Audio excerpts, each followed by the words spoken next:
Hi there, class of 2025 parents and students. This is that first week of November. It's my last chance to tell you some of the common mistakes or problems that I see in the Common Application process. Before I do that, let me tell you a little bit about the Common App. It now is used by over 1,100 schools.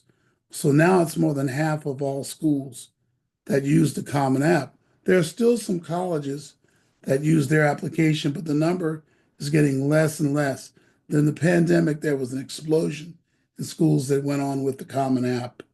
The advantage of the Common App, as you know, is that you do one basic general application and basically have supplements for the schools. Some schools don't have any supplements, so they're entirely on Common App. So that's the importance of it. Even Black schools, most of them are using Common App. A lot of you ask about the Black Common application for those schools that aren't on it, and I suppose you could use it, but there's some things to be concerned about there too, because all of Black colleges are not on that.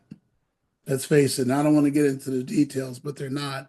And sometimes schools will request a fee. There's one fee in the beginning, but then you're going to be paying fees to the schools individually. Whereas on a Common App, if you apply early before a certain time and use certain restrictions, you may not have to pay a fee for the Common App unless you're later in the process, and then you always have to pay. All right, so that's a little overview, but let's talk about a couple of things, that couple of notes that I took earlier today about the Common App process, things that I'm seeing right now you need to know. First of all, on recommendations, usually you're required, based on your list that you input to the Common App, at least one teacher recommendation. And always they want the counselor's information.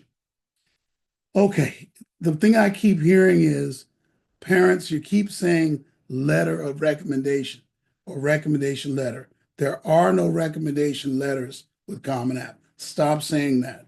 It's very confusing to students and you counselors that say it. Some do. It's very confusing. There's a recommendation process with the Common App where you put the email of the teacher in and a form, and then they can attach, you could attach a non-format, like not a letter format, attach a statement about the student, but it goes through the Common App portal. It is not emailed to the college. Colleges don't take recommendations that way anymore, especially when they're on the Common App.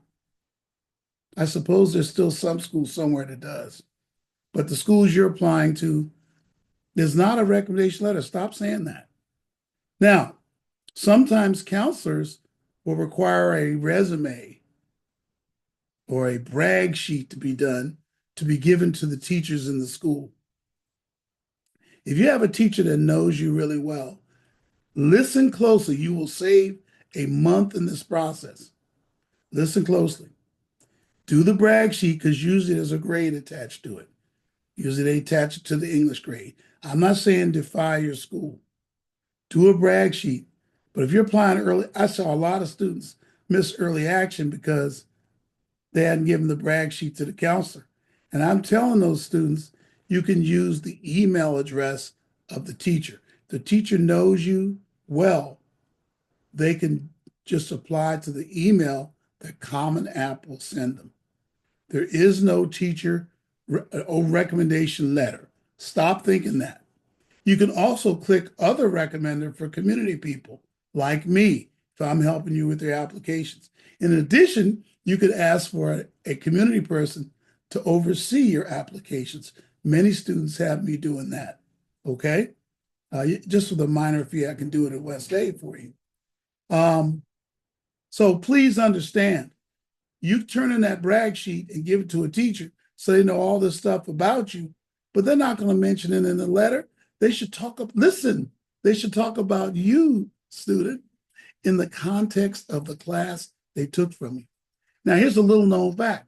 You might be thinking, well, I got to get somebody that got straight A's with. You can do that, but it's best to get a teacher where you weren't doing as well and you worked hard and turned it around and showed you have a work ethic and you got a good grade, B or an A. That's really the best recommendations that colleges like to read from teachers. All right. I hope I helped. That's extremely important in this process. So save yourself some time. Pick out a teacher you like. Tell them you like them to do a recommendation form for Common App. Don't say letter, because teachers get scared of that. They don't want to write letters, you know, and then add their email address to the Common App. If you need help knowing where to put it, get a hold of me. I think I'll do some kind of a video on the sections of the Common App and how you fill them out, but it's in the Common App. Let's see. Now, you'll need that brag sheet and resume, probably for scholarships. That's where it comes up, and I see it productively used the most. But the resume, parents, I know, again, you're thinking about when you went to college. It's just not useful in the Common App process.